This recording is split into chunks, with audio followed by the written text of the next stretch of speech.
Hai, sebelum lanjut, pastikan kamu sudah subscribe channel ini supaya kamu tidak ketinggalan video terbaru menarik lainnya. Terima kasih. Selamat menikmati. Jadi Godlike itu apa sih? Denger nih Godlike nih. Dan nanti saya juga mau ceritain perjalanan saya kok bisa sampai nemuin itu gitu. Jadi gini ya. Jadi kita hidup tuh ada dua dunia ya. Dualitas sebutnya ya. Dualitas ya. Dualitas. Dua dunia apa aja sih? Dua dunianya itu dua alam lah sebutnya ya. Dua alam, dua dunia. Yang pertama tuh dunia fisik namanya, dunia fisik. Dunia fisik itu apa yang bisa dilihat dengan indera, bisa dilihat dengan mata, bisa didengar, ya pokoknya bisa dilihat, diraba gitu. Dunia fisik. Ya, kelihatan. Yang kedua itu adalah dunia spiritual ya.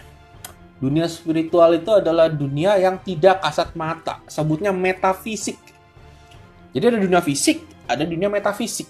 Nah, orang-orang kebanyakan tidak percaya atau sulit percaya akan adanya dunia metafisik.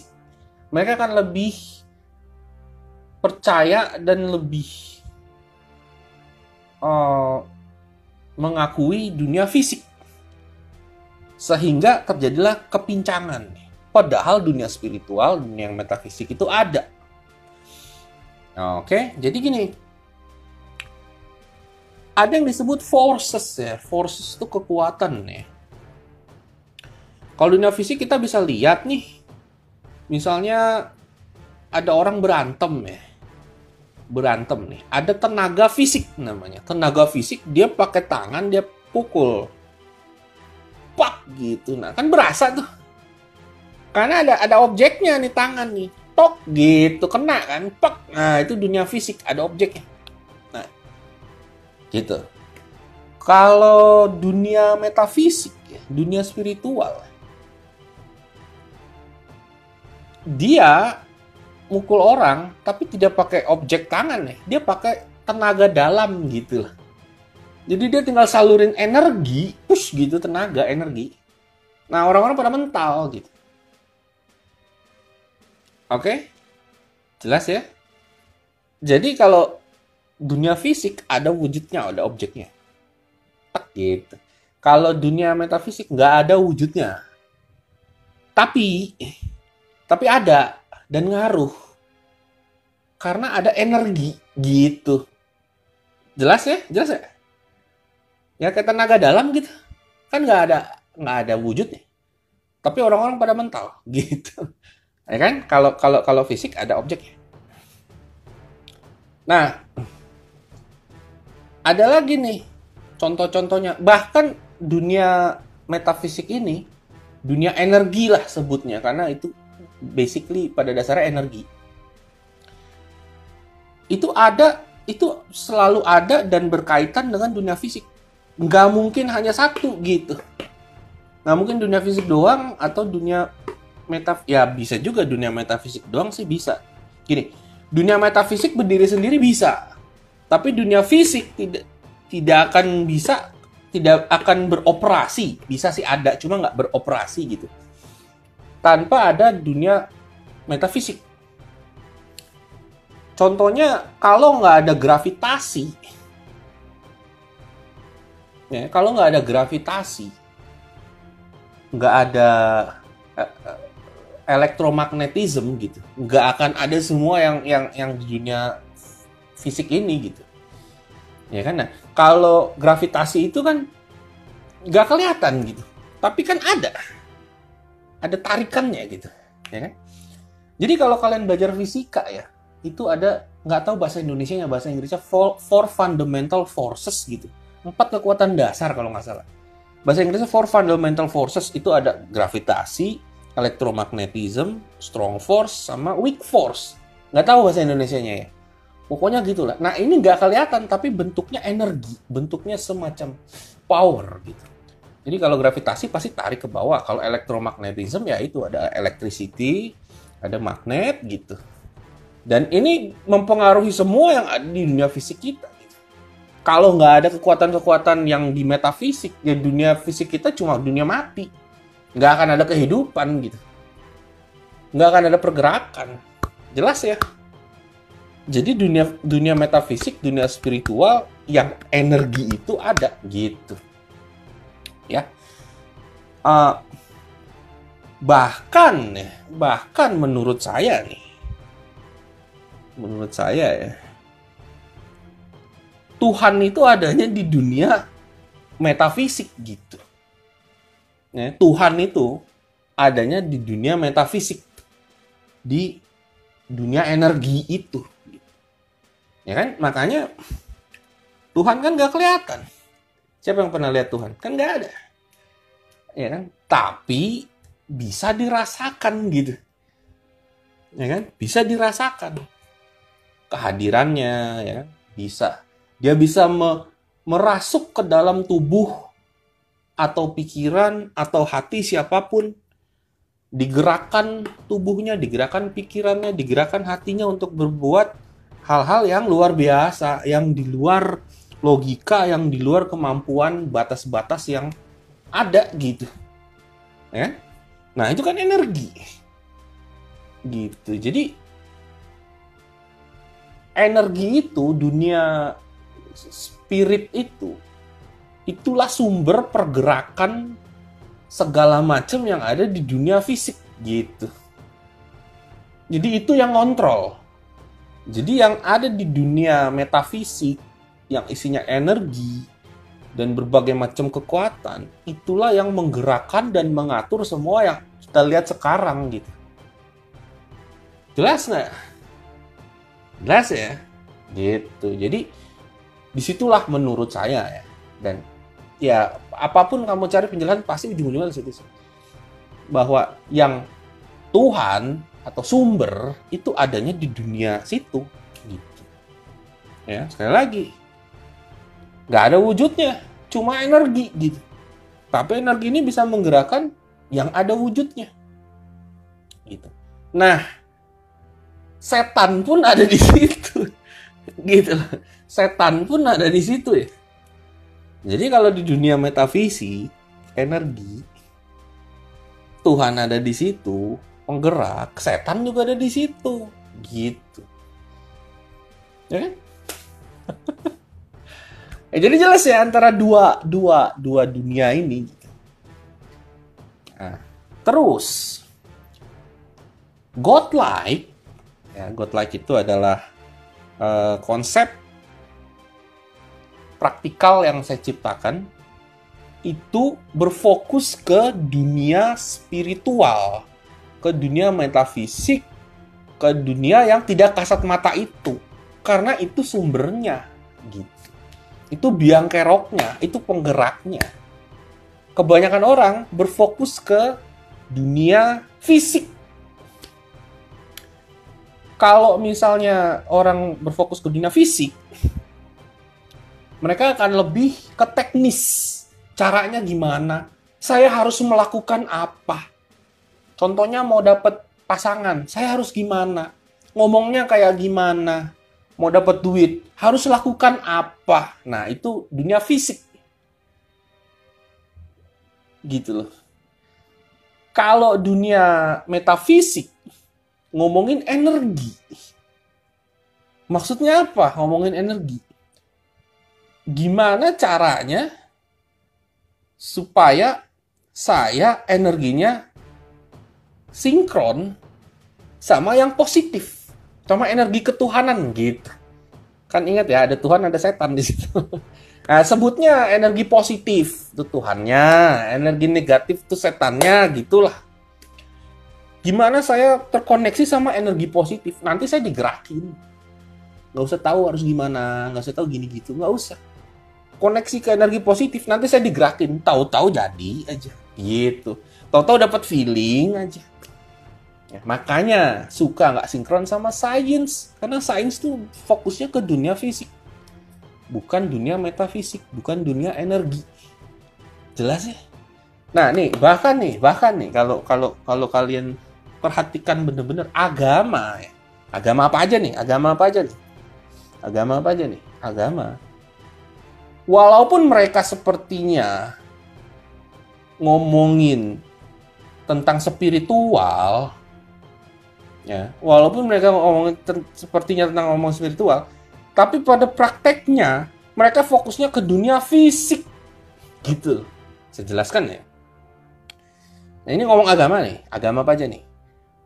Walaupun mereka sepertinya ngomongin spiritual, tapi mereka pada prakteknya fokusnya ke dunia fisik.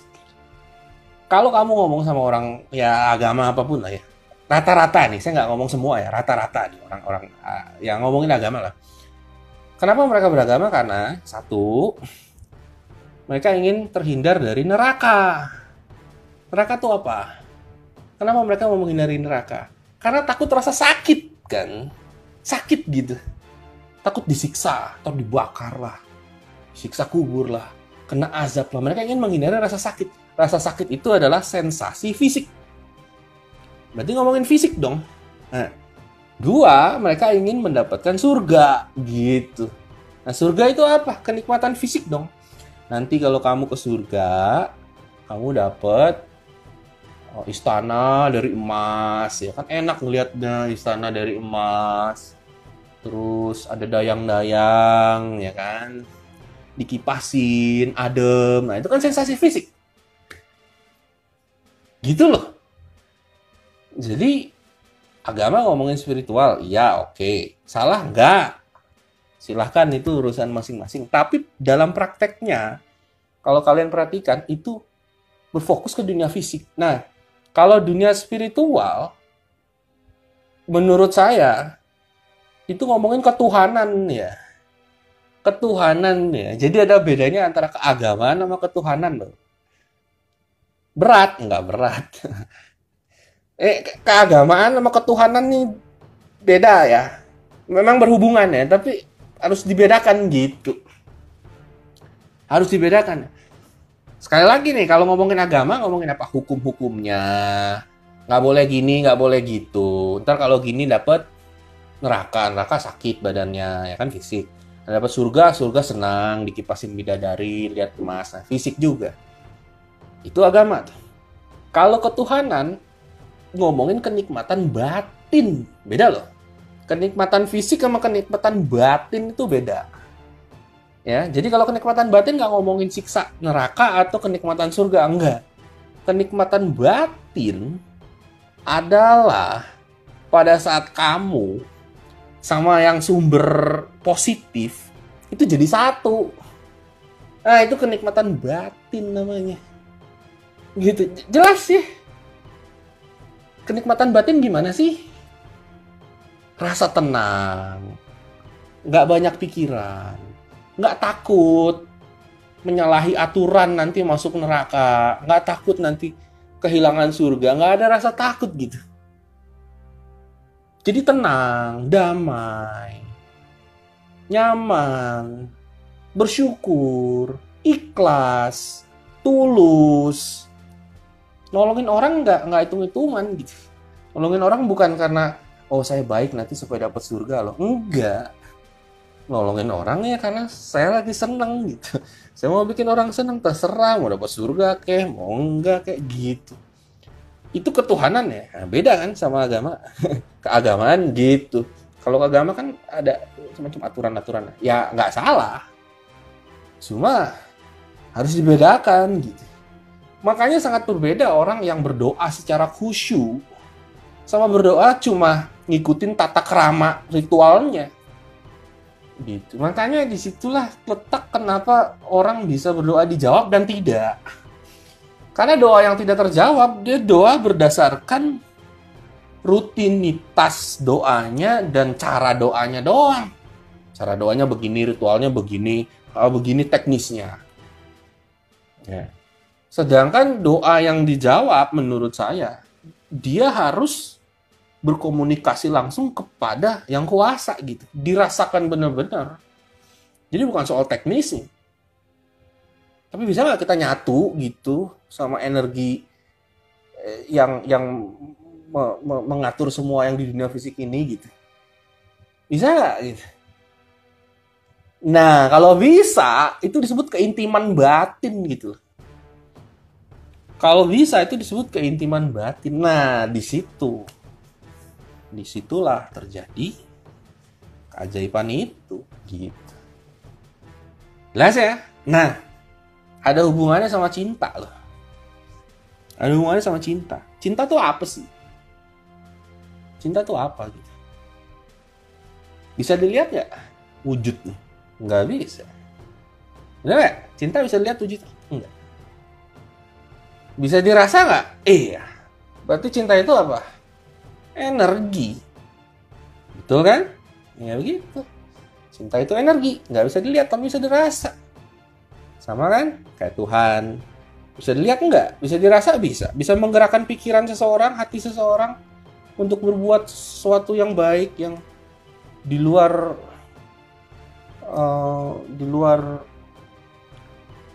logika dan melakukan hal yang luar biasa, bisa. Ya, energi. Nah, jadi cinta itu adalah energi. Jadi ada yang namanya daya tarik fisik. Nah, jadi beda ya. Beda antara daya tarik fisik sama cinta ya. Gini bedanya. Jadi kalau daya tarik fisik, sekali lagi ya, ada dua dunia ya. Dunia fisik sama dunia spiritual ya. Dunia spiritual itu energi ya, yang mengatur semua yang ada di fisik ya.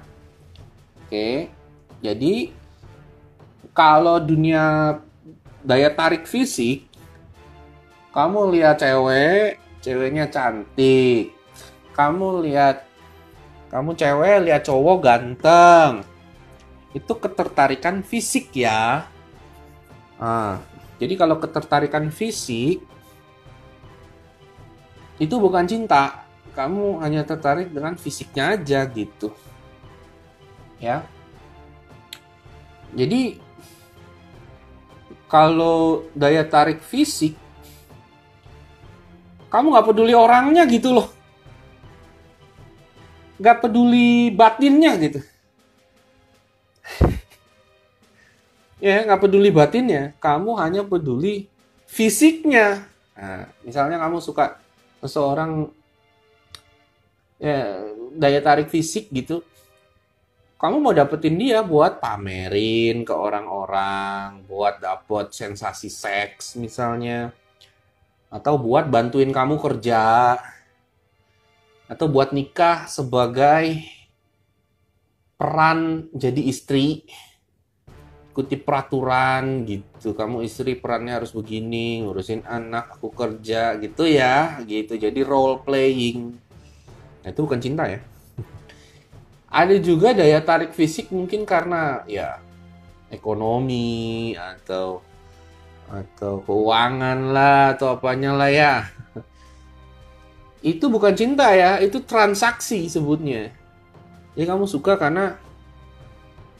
bukan karena orangnya, bukan karena cintanya, tapi karena duitnya, karena kamu butuh security gitu.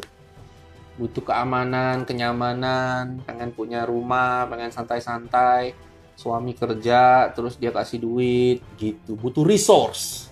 Resource tuh sumber daya gitu. Nah, itu beda kalau sama orang jatuh cinta Kalau jatuh cinta tuh dia ngerasa damai, tenang, nyaman, dan tidak takut kehilangan ya. Gitu loh. Kalau seseorang tertarik karena daya tarik fisik, dia takut kehilangan loh. Karena orang itu yang dia suka adalah propertinya dia gitu. Dia tuh cuma barang, objek, properti. Dia akan mencintai selagi kebutuhannya dipenuhi gitu. Misalnya kamu suka sama cewek cantik, kamu punya kebutuhan untuk mandangin cewek cantik. Itu kebutuhan. Begitu dia udah gak cantik lagi, kamu gak butuh lagi. Gitu. Atau kamu buat mamer-mamer ke orang dapet cewek cantik, itu kebutuhan buat pamer. Kalau dia udah nggak bisa jadi barang pajangan lagi untuk kamu pamer, nggak ada lagi rasa gitu. Begitu juga soal misalnya kalau suka karena hartanya, duitnya atau apalah. Itu adalah daya tarik fisik. Bukan daya tarik batin atau spiritual. Jadi ingat ya, dunianya nih ada dua. Dunia spiritual sama dunia fisik. Kalau dunia spiritual itu, kamu cinta sama dia, kamu nggak takut kehilangan gitu. Karena kamu tulus. Kamu mau bantuin dia tulus, nggak minta apa-apa gitu. Ya bantuin aja karena kamu baik gitu. Dan dia mau suka apa enggak sama kamu ya sudah. Nah, ketulusan itu yang dia rasain, akhirnya dia jadi cinta sama kamu. Energinya itu loh. Jadi bukan soal daya tarik kamu dandan, fisik cakep, terus pamer-pamer duit, pamer-pamer harta, pamer-pamer baju gitu. Itu beda rasanya kalau kamu jatuh cinta. Beda. Ya.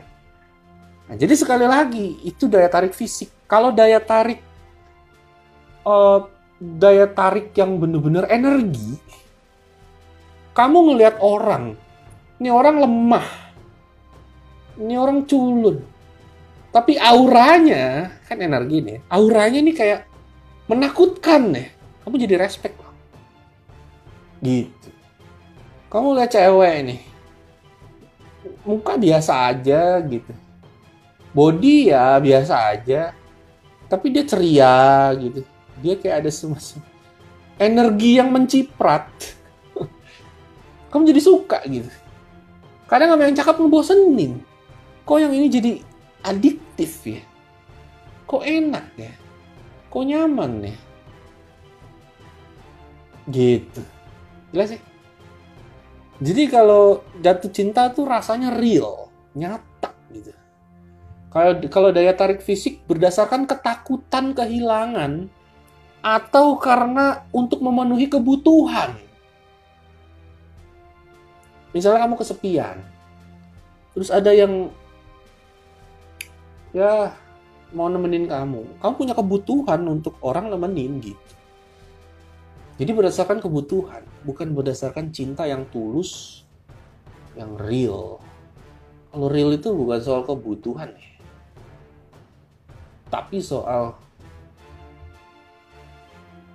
harmoni gitu, soal ya kamu nggak butuh gitu, cuma ya enak gitu. Jelas ya maksudnya.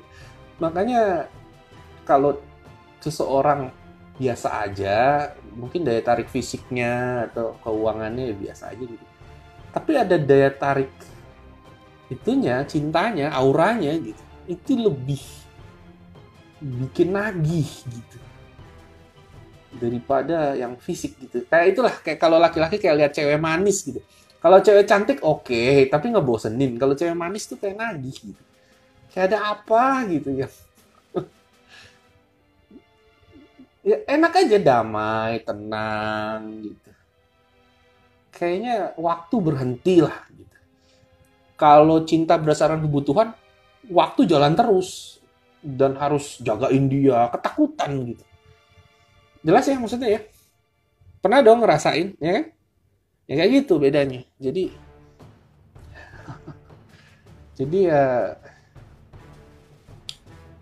ya itulah yang disebut, ya itu benar, kecocokan jiwa gitu. Jadi jatuh cintanya itu berdasarkan batin dan jiwa, bukan kebutuhan fisik atau daya tarik fisik. Nah, jadi begini. Akan lebih baik menurut saya. Dan saya kan itu ya, ngajarin godlike gitu, dalam konsep godlike. Akan lebih baik kita untuk mengembangkan sisi dunia spiritual kita dibandingkan dunia fisik gitu. Boleh ngomongin fisik ya kan, fisik kamu gimana lah supaya bagus ya. atau mungkin keuangan, ya kan, kehidupan fisik lah.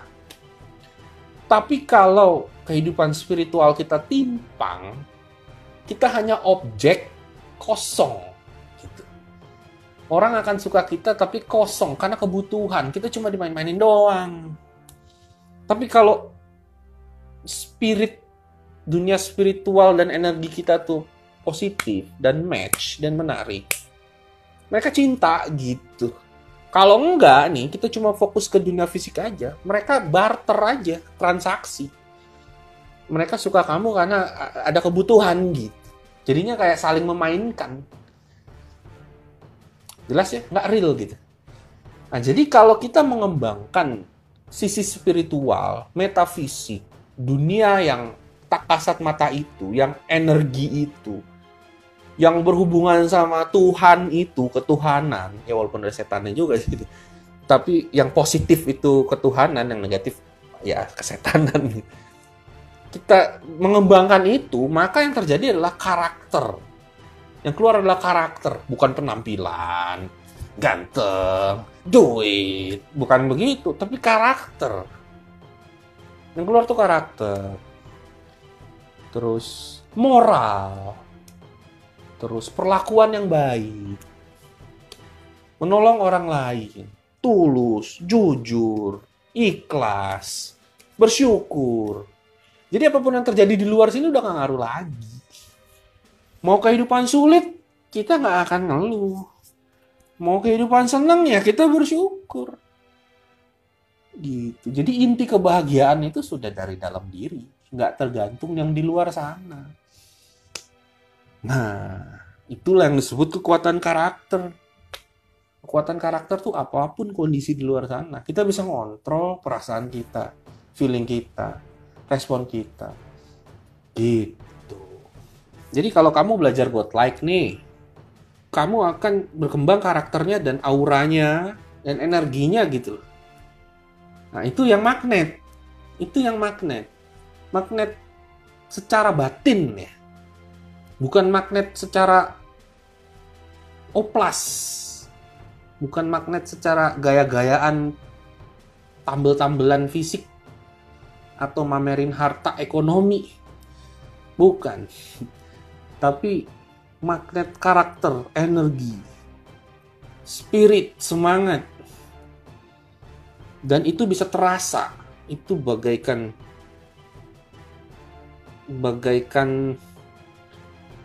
listrik yang menyambar gitu. Jadi orang belum ngomong apa-apa, lihat kamu, kalau aura kamu, energi kamu positif, udah berasa. Gitu. Ya, jadi ya seperti itu. Itu godlike. Jelas ya? Kan saya belum pernah jelasin sedetail itu soal godlike. Ya, jadi dan bahkan kalau kamu bisa terkoneksi dengan energi positif itu, yang saya sebut ketuhanan itu, ya seperti saya bisa itu prediksi dengan meditasi ya pastinya, meditasi dan lain-lain, bisa prediksi, bisa dapat penglihatan visual gitu. Dan itu pengalaman yang luar biasa ya. Dan saya pun untuk mencapai ke situ, waduh, macam-macam. Tapi begitu sudah paham dan ngerti dan sudah menjalani dengan berbagai macam ya wah macam-macam lah untuk sampai sadar ke situ gitu. Itu luar biasa kalau kamu sudah paham dan bisa begitu gitu ya. Nah, jadi godlike begitu ya, di mana ada energi kita terkoneksi.